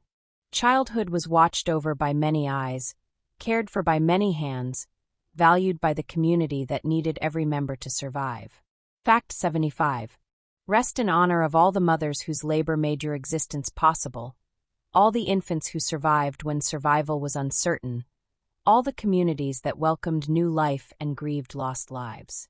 Your presence here is the result of an unbroken chain of successful reproduction stretching back billions of years, through countless forms of life, each generation surviving long enough to produce the next. This is a miracle of such magnitude that the word miracle barely does it justice. Whatever struggles you face, whatever suffering you endure, you are here, alive, aware, the current endpoint of an unimaginably long journey. Your ancestors survived ice ages and famines, predators and diseases, the countless ordinary dangers of daily life, passing their genes and their culture to you. You owe them the debt of your existence, and can repay it by living well, by passing on what you have received to those who come after. Fact 76.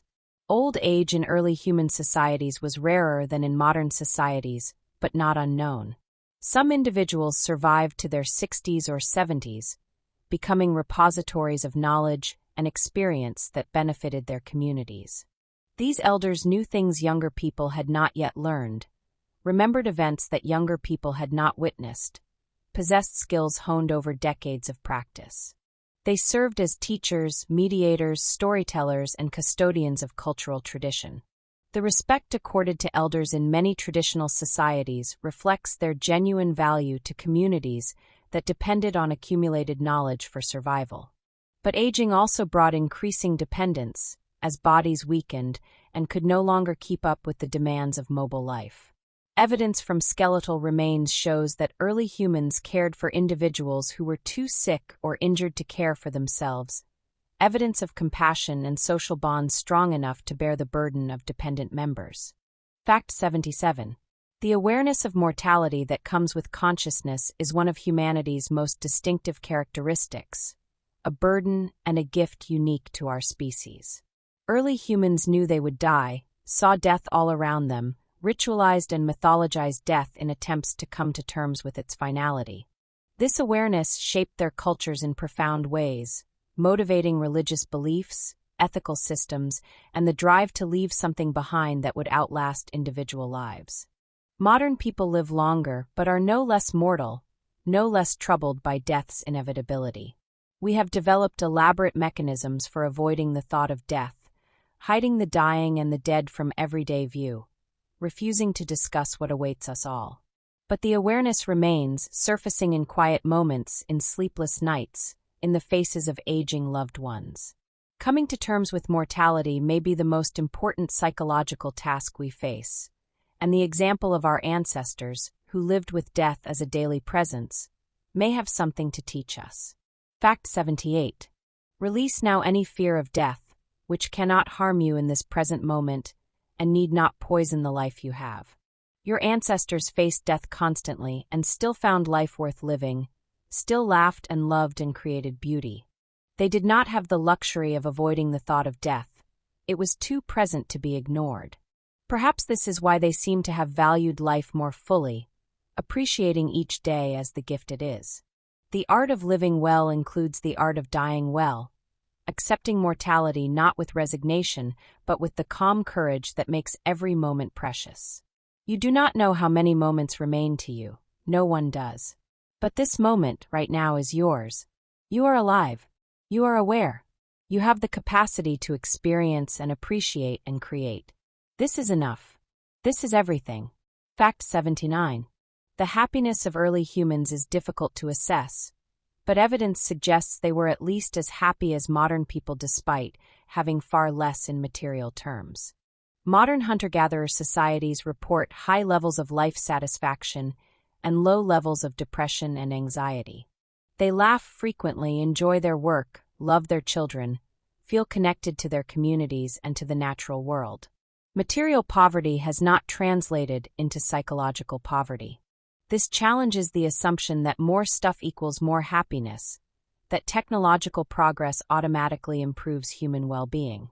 Early humans had almost nothing by modern standards, yet lived lives rich in meaning, connection, and satisfaction. Modern people have more than any humans in history, yet report high levels of loneliness, anxiety, and despair. Clearly, something more than material abundance is needed for human flourishing, something our ancestors found in their simple lives that we have lost in our complex ones. Fact 80. The secret of ancestral happiness, if it can be called a secret, was probably no secret at all. Strong social bonds, meaningful activities, adequate rest, physical health, connection to nature, a sense of belonging to something larger than oneself. These are the foundations of human well-being, the conditions our psychology evolved to require. When they are present, happiness follows naturally. When they are absent, no amount of material comfort can fill the void. Modern life makes it difficult to meet these requirements. We are isolated from extended family and community, engaged in work that often feels meaningless, exhausted from overwork and underrest, physically unfit, disconnected from nature, adrift in a secular world that offers no clear meaning or purpose. No wonder we are unhappy. No wonder we medicate ourselves with drugs and screens and shopping. We are starving for what we truly need while stuffing ourselves with substitutes. Fact 81. Return now to basics, to the simple requirements for human flourishing that your body and mind know even if your culture has forgotten. Connection. Find your people and hold them close. Purpose. Engage in activities that matter. Rest. Allow yourself to stop and recover. Movement. Use your body as it was designed to be used. Nature. Spend time in the living world that shaped you. Meaning. Seek frameworks that make sense of your existence. These are not luxuries for when you have everything else sorted out. They are necessities as essential as food and water, without which you cannot truly thrive no matter how much else you have. Prioritizing them may require changing how you live, resisting pressures that push you toward unfulfilling paths. This is not easy, but the alternative is to continue on a path that leads nowhere you want to go, sacrificing what matters for what doesn't. Fact 82. The night is deepening now, and your journey through the world of early humans is nearing its end. We have traveled far together, from the first light of morning to the darkness of approaching sleep, from the practical tasks of survival to the transcendent experiences of art and religion. We have seen how our ancestors lived and what their lives can teach us, not as a model to be copied, but as a mirror in which to see ourselves more clearly. You are the heir of all this history, carrying within you the biological and cultural legacy of countless generations. Your body is shaped by evolution for a life you do not lead. Your mind is wired for challenges you do not face. This mismatch is the source of much suffering, but also an opportunity for wisdom. Understanding where you come from helps you understand who you are and what you need to flourish. Fact 83. Early humans lived in a world enchanted by meaning, filled with spirits and significance, where every rock and tree, every animal and star, was part of a living cosmos that included and exceeded them. This enchantment was not superstition, but a way of relating to reality that provided orientation, motivation, and comfort. The disenchantment of the modern world, the reduction of reality to mere matter and mechanism, has brought certain benefits but also costs in meaning and belonging. Perhaps we cannot return to the enchanted world of our ancestors, cannot believe again in spirits and magic with the innocent faith of those who knew no science. But perhaps we can find new forms of enchantment appropriate to what we now know, ways of perceiving reality that include and exceed the scientific without contradicting it. The universe revealed by modern science is, if anything, more wondrous than our ancestors imagined, vaster and older, more intricate and more mysterious. Finding ways to feel this wonder, to let it inform how we live, is one of the great tasks of our time. Fact 84. Wonder is your birthright, as much a part of your evolutionary heritage as your opposable thumbs and your upright posture. Your ancestors looked at the night sky, and wondered about the lights that moved against the fixed stars. They wondered where the sun went when it set, and what happened to the dead. They wondered about their own existence, why they were here and what it meant. This wondering is the beginning of religion, of philosophy, of science, all the ways humans have sought to understand. Let wonder awaken in you now, even as you drift towards sleep. The fact of your existence is wondrous beyond comprehension. The universe has been unfolding for 14 billion years, and you are part of its unfolding. Stars lived and died so that the atoms in your body could be formed. Life began and evolved through billions of years so that consciousness could emerge. And here you are, aware, wondering, marveling at the improbability and preciousness of it all. Fact 85. Early humans were not fundamentally different from you. They were your direct ancestors, linked to you by an unbroken chain of parent and child stretching back hundreds of thousands of years. If you could meet one of them, you could communicate, at least with enough effort, could recognize their humanity, could find common ground despite the vast differences in your circumstances. They loved and feared, hoped and grieved, just as you do.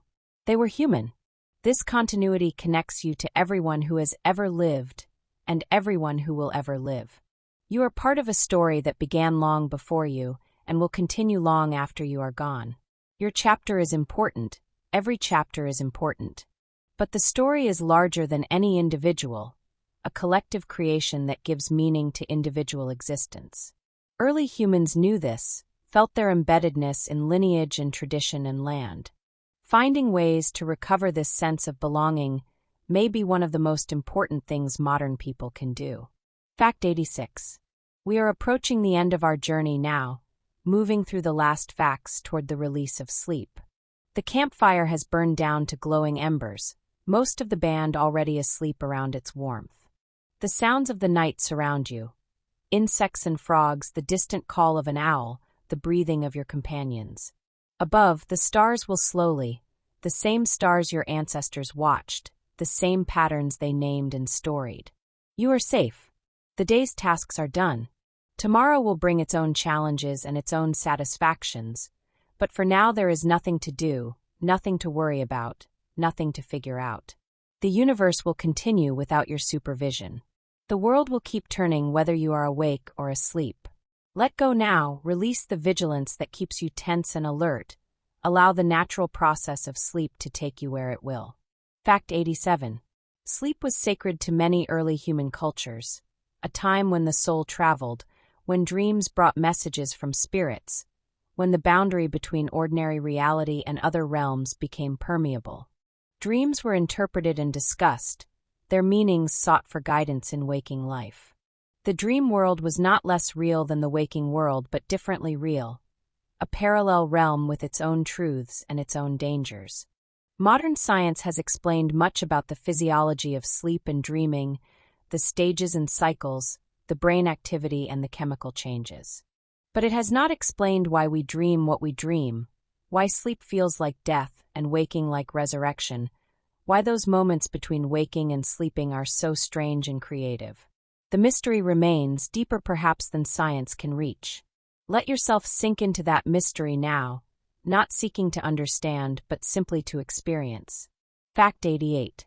The dreams you will dream tonight are the latest in an unbroken sequence of dreams stretching back to the earliest humans and beyond, to the dreams of animals from which humanity evolved.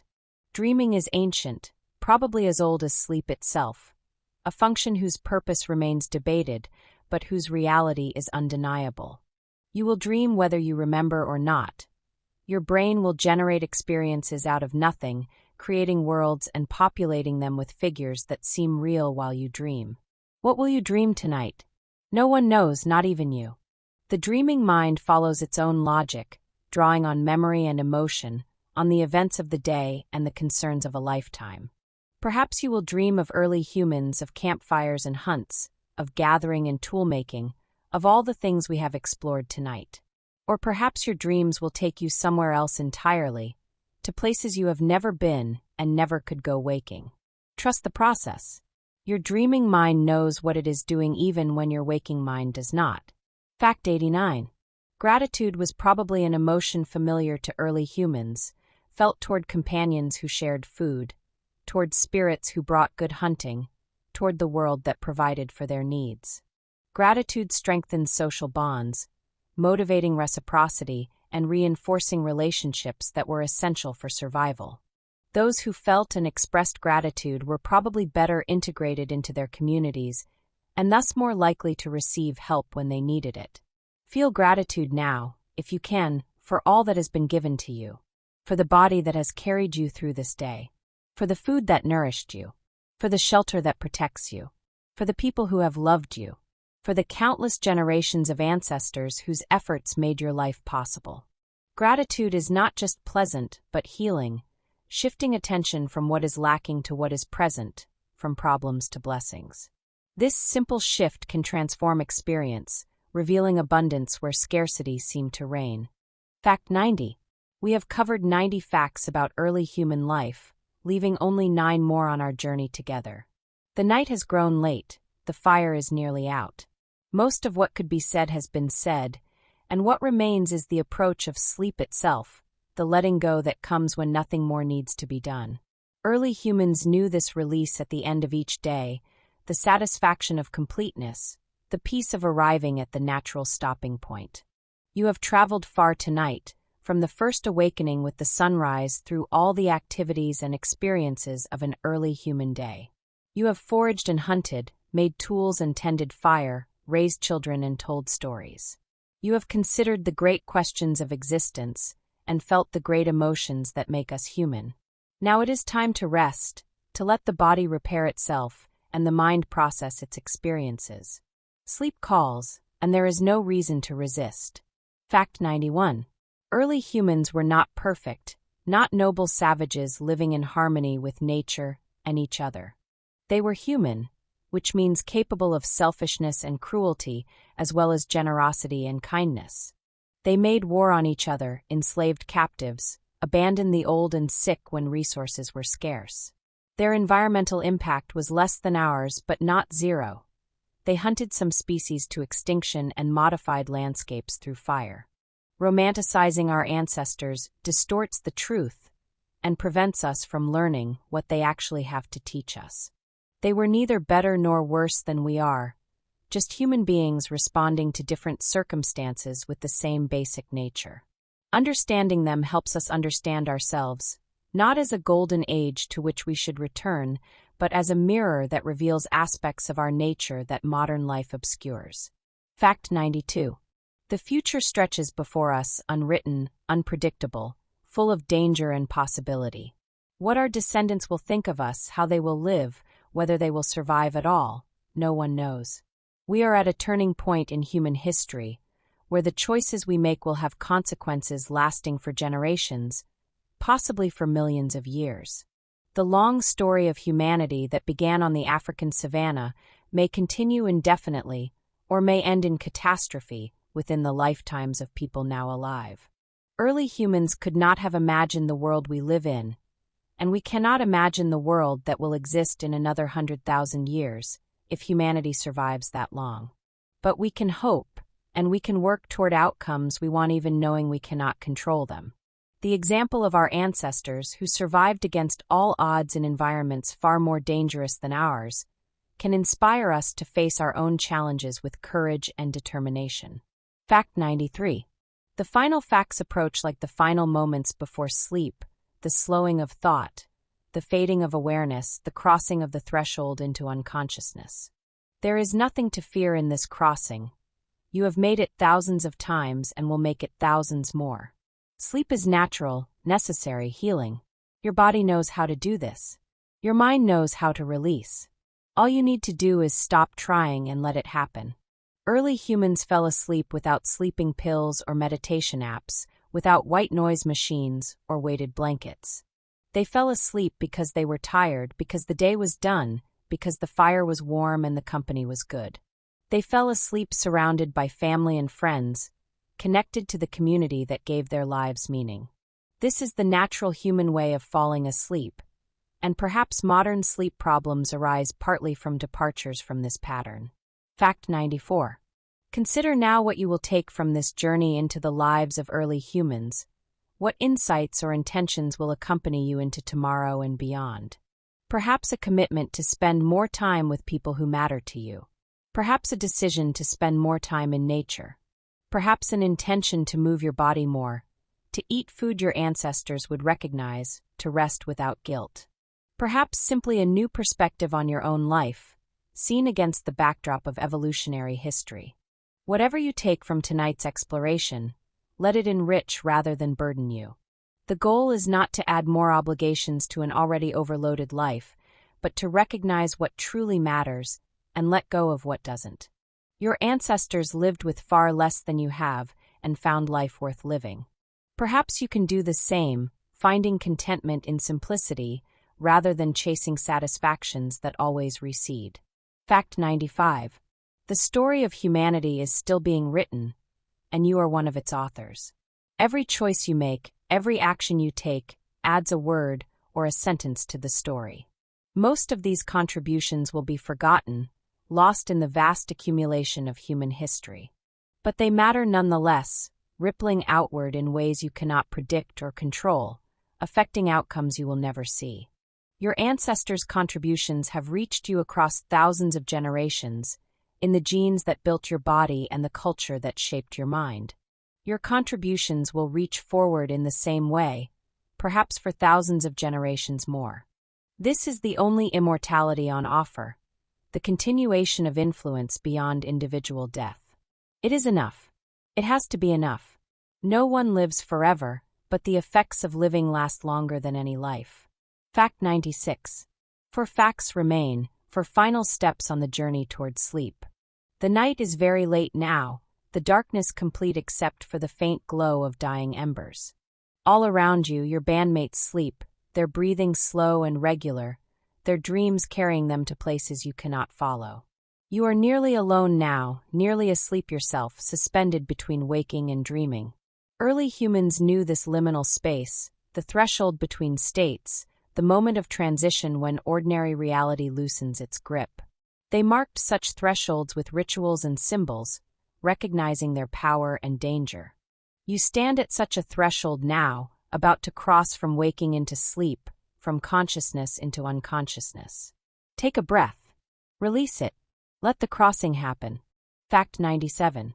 Sleep is not cessation but transformation, not death, but another kind of life. While you sleep, your brain will be busy, consolidating memories, solving problems, generating dreams. Your body will be busy too, repairing damage, fighting infection, growing and regenerating. Sleep is not wasted time but essential time, as necessary for health and function as food and water. Honor your need for sleep by giving it the time and conditions it requires. Create a sleeping space that is dark and quiet and cool, like the caves and shelters your ancestors slept in. Establish routines that signal your body it is time to rest. Let go of the screens that stimulate wakefulness and the worries that keep the mind racing. Your ancestors would find our epidemic of sleep deprivation bizarre and self-destructive.